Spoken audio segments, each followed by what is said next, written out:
Filip car, nakon što je saznao da će se u nedelju organizovati njegova svadba sa Dalilom Dragović, počeo je da ide po kući i sa osmehom na licu priča kako jedva čeka nedelju zbog Dalile i njene reakcije. Ja mislio da neću, ali ne mogu to da biram sada, pričao je car sa smeškom.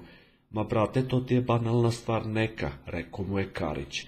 Dalila jedva čeka, ona to ne bi propustila da je ne znam šta. Ona je sada presrećna, ali znaš kakvu ću sprdnju da napravim. Kada se oženim, ja ću da ulovim njega i da samo malo piće da bude. Znaš koju sprdnju ću da napravim, ima da joj presedne svadba i dan kada me je upoznala. Kada bude ona u venčanici, ima da bude sprdačina, samo da se moji kući ne nerviraju, oni funkcionišu kao da su primitivni. Ona kada to bude čula danas, to je kao da sam se pomirio. Bračnu noć, ako mi daju, neka daju na rajskom.